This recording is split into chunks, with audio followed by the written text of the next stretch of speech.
Hi friends, welcome to Sam's அடுப்படி. இன்னைக்கு நம்ம பார்க்க போற ரெசிபி கருணக்கிழங்கு வச்சு கல்யாண வீட்டுல செய்யற மாதிரி வறுவல் எப்படி செய்யறதுன்னு தான் பார்க்க போறோம். வீடியோக்குள்ள போறதுக்கு முன்னாடி நம்ம சேனல் சாம்ஸ் அடுப்படி சப்ஸ்கிரைப் பண்ணிக்கோங்க. கூடவே இருக்கிற பெல் சிம்பிளையும் கிளிக் பண்ணிக்கோங்க. இந்த ரெசிபி செய்ய கருணக்கிழங்கு 250 கிராம் அளவு எடுத்திருக்கேன்.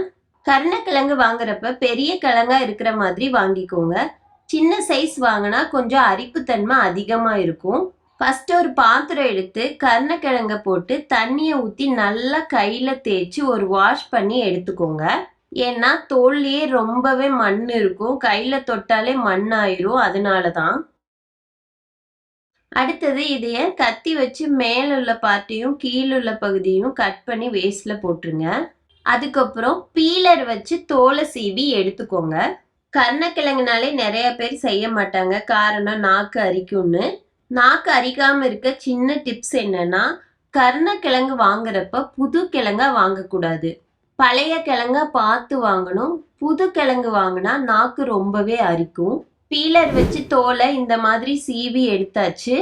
சீவின கருணக்கிழங்க ஒரு பாத்திரத்துல போட்டு தண்ணி ஊற்றி ஒரு வாஷ் பண்ணி எடுத்துக்கோங்க. கழுவி எடுத்தாச்சு. இப்போ இதைய கட் பண்ணிக்கலாம். அதுக்கு முன்னாடி கையில் தேங்காய் அப்ளை பண்ணிட்டு கட் பண்ண ஸ்டார்ட் பண்ணணும், இல்லைன்னா கை ரொம்பவே அரிக்கும். ஓரளவு மீடியம் பீசஸாக கட் பண்ணி எடுத்துக்கோங்க. கட் பண்ணின உடனேயே ஒரு பாத்திரத்துல தண்ணி எடுத்து கட் பண்ண கருணக்கிழங்க போட்டுக்கோங்க. ஏன்னா கலர் சேஞ்ச் ஆயிடும். கலர் சேஞ்ச் ஆகாம இருக்கத்தான் கட் பண்ண உடனேயே தண்ணியில போட்டு வச்சிடணும். அதே போல எல்லா கிழங்கையும் கட் பண்ணி எடுத்துக்கோங்க இந்த மாதிரி. இப்ப வேக வச்சுக்கலாம். அதுக்கு அடுப்பை ஆன் பண்ணி கடாய் வச்சுக்கோங்க. வேகிறதுக்கு தேவையான அளவு தண்ணி ஊத்திக்கோங்க. 3/4 டம்ளர்ல இருந்து 1 டம்ளருக்குள்ள தண்ணி ஊத்திக்கோங்க.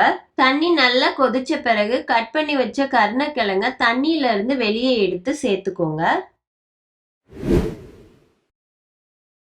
இதுல உப்பு 1/2 டீஸ்பூன் போட்டுக்கோங்க. நான் சீ சால்ட் எடுத்திருக்கேன், நீங்க கல் உப்பு பொடி உப்பு எது வேணாலும் யூஸ் பண்ணிக்கோங்க. மஞ்சத்தூள் 1/4 டீஸ்பூன் ஆட் பண்ணிக்கோங்க. புளி ஒரு துண்டு சேர்த்துக்கோங்க. புளி போட்டு வேக வைக்கிறப்ப கருணக்கிழங்குல இருக்கிற அரிப்புத்தன்மை போயிடும், அதனாலதான் புளி சேர்த்து வேக வைக்கிறோம். மிக்ஸ் பண்ணி விடுங்க. அடுப்பை மீடியம் ஃப்ளேம்ல வச்சு வேக வைங்க. 5 மினிட்ஸ் மட்டும் வேக வச்சா போதும். ரொம்ப குழைய வேக வைக்க வேண்டாம், 75% வெந்தா போதும். ஒரு பீஸ் எடுத்து அமுக்கி பாருங்க, வெந்துருச்சான்னு தெரியும். 75% வெந்துருச்சு. இப்போ அடுப்பை ஆஃப் பண்ணிட்டு தண்ணியில இருந்து கருணக்கிழங்க வெளியே எடுத்து பிளேட்டுக்கு டிரான்ஸ்ஃபர் பண்ணி வச்சுக்கோங்க. இது ஒரு ஓரமா இருக்கட்டும். மசாலா அரைச்சிக்கலாம். அதுக்கு மிக்சி ஜாரை எடுத்துக்கோங்க. ஒரு பெரிய வெங்காயத்தை ஹாஃப் மட்டும் எடுத்துக்கோங்க. இந்த மாதிரி 1-2 கட் பண்ணி சேர்த்துக்கோங்க. மீதி பாதி பெரிய வெங்காயத்தை தாளிக்க யூஸ் பண்ணிக்கோங்க. சின்ன துண்டு பட்டை 1 இந்த சைஸ் சேர்த்துக்கோங்க. 1/4 டீஸ்பூன் சோம்பு ஆட் பண்ணிக்கோங்க. கிராம்பு 2 போட்டுக்கோங்க. குருமிளகு 1/4 டீஸ்பூன் சேர்த்துக்கோங்க. இஞ்சி ஒரு துண்டு இந்த மாதிரி பொடியா கட் பண்ணி சேர்த்துக்கோங்க. பூண்டு 7 பல் சேர்த்துக்கோங்க. தேங்காய் 2 டீஸ்பூன் போட்டுக்கோங்க. தருதருன்னு அரைச்சுக்கணும். வேணும்னா கொஞ்சமா தண்ணி சேர்த்து அரைச்சுக்கோங்க. நைஸா இல்லாம இந்த மாதிரி தருதருன்னு அரைச்சி எடுத்துக்கோங்க. இது ஒரு ஓரமா இருக்கட்டும். இப்ப கருணக்கிழங்க ஃப்ரை பண்ணி எடுத்துக்கணும். அதுக்கு அடுப்பை ஆன் பண்ணி கடாய் வச்சுக்கோங்க. கடாய் சூடானதுக்கு அப்புறம் 3 டேபிள் ஸ்பூன் ஆயில் ஊத்திக்கோங்க. ஆயில் சூடாயிருச்சு. இப்ப வேக வச்ச கருணக்கிழங்க இதுல ஆட் பண்ணிக்கோங்க.